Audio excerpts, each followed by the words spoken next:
ولكن في رايي فما ايكون، فما رمز في تاريخ اليوفي ما يمكنش المرور عليه، اللي هو حارس مرمى. وايطاليا اشتهرت تاريخيا بانها دائما كانت عندها حراس كبار من الثلاثينات، والحارس كومبي.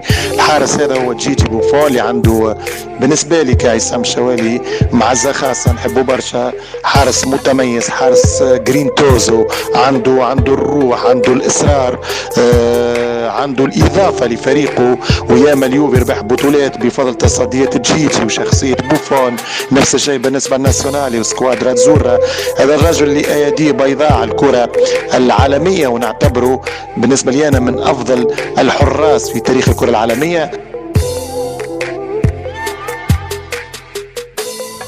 رقم واحد دائما ما كان هكذا، رقم واحد في إيطاليا وفي العالم. جانلويجي بوفون. سمعنا وعرفنا الكثير من الحراس في الستينات، تغنوا بحراس في السبعينات، وذكروا لنا أسماء كانوا متألقين في الثمانينات، جاءت أسماء في التسعينات. لكن هذه وجهة نظر شخصية، لا أظن أن أحد بحراسة المرمى تاريخيا مثل بوفون. بمعنى أدق، بوفون أفضل حارس في التاريخ. يا بوفون يا بوفون يا بوفون، يا عظيم الحراس، يا كبير الحراس، يا تاريخ الحراس. كرة من صبر العمالقة لجيجي بوفون. لا يمكن أن ينقذ هذه الكرة إلا حارس اسمه بوفون.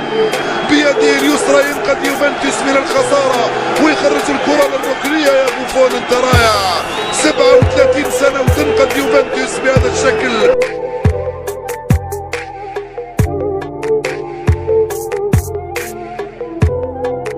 لكن يا على التصدي الرائع، يا على التصدي الرائع من أفضل حراس المرمى في العالم. ادي امامنا اجمل تصدي رايته في هذا الموسم. ادي امامنا جانلويجي بوفون يتصدى الكرة رائعة. شوف الكرة ملعوبة ازاي، وشوف بوفون، شوف عظمة الحارس بوفون في هذه اللقطة.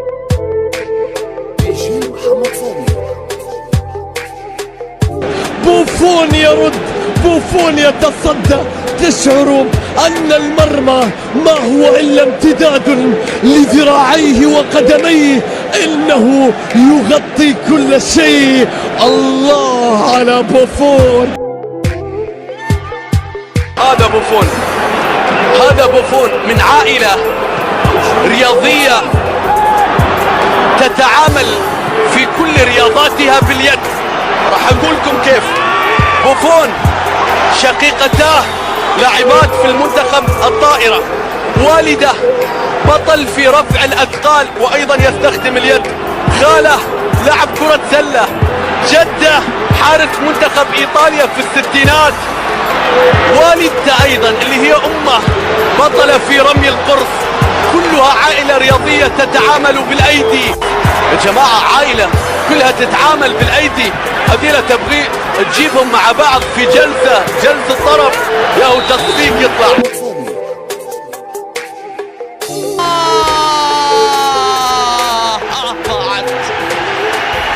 يا للعنكبوت، إنه حارس من نوعية الحراس الذين لا يوجد أمثالهم في دنيا كرة القدم.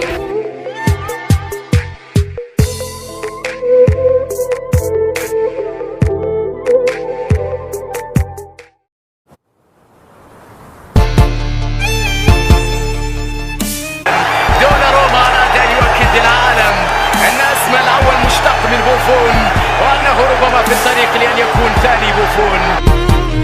أو الجول تسديدة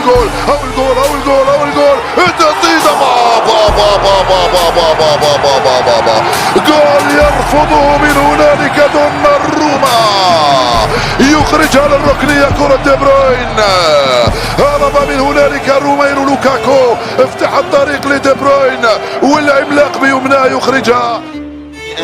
7 سنوات تقريبا. كرة المحاولة تصل إلى بيدري، إلى فيران توريس داخل المنطقة، ملعوبة المحاولة، تسديدة خطيرة جدا.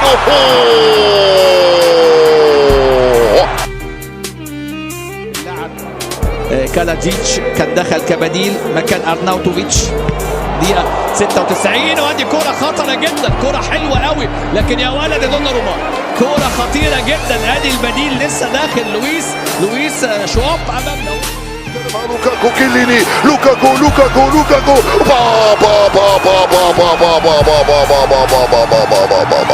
شاهدت الكرة متوجهة نحو الشباك. دوناروما العملاق يقول لا ويصد هذه الكرة.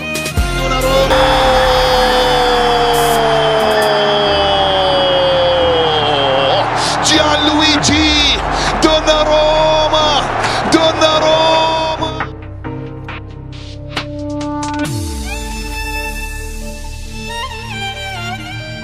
تضيع مثل ما ضيع راشفورد. دخلتم احتياطيان، سانشو ضيعها، يا بوكايو ضيعتها ودوناروما انقذها. وايطاليا تفوز بكأس اوروبا للامم. نعم ايطاليا تفوز بكأس اوروبا للامم. دهشة كبيرة في المدرجات. دوناروما العملاق يقول لا ويصد هذه الكرة مرة ثانية. يا دوناروما يداك طويلة وأنت طويل القامة، متر 96 سنتيمتر، 90 كيلوغرام، كلها مفيدة لك في هكذا مباراة.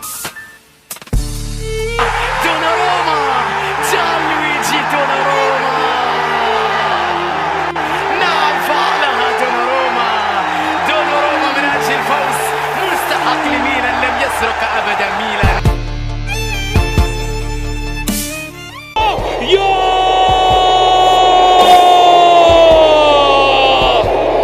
يا سلام يا دوناروما، يا سلام يا دوناروما.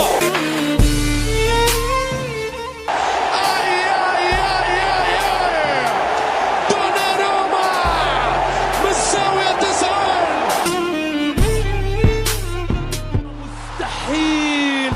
مستحيل هناك لاعبون تشعر أنهم ينتمون إلى الجيل الماضي. هذا أحدهم. وجوه الفرح قليلة هنا، لكن هذا أهمهم وأهمها. يقولون مات بالقرية ساحر فاستراح من أذاه، خلف الساحر ابنا فاق بالسحر أباه. هذا من يحملهم على أكتافه في هذا الموسم.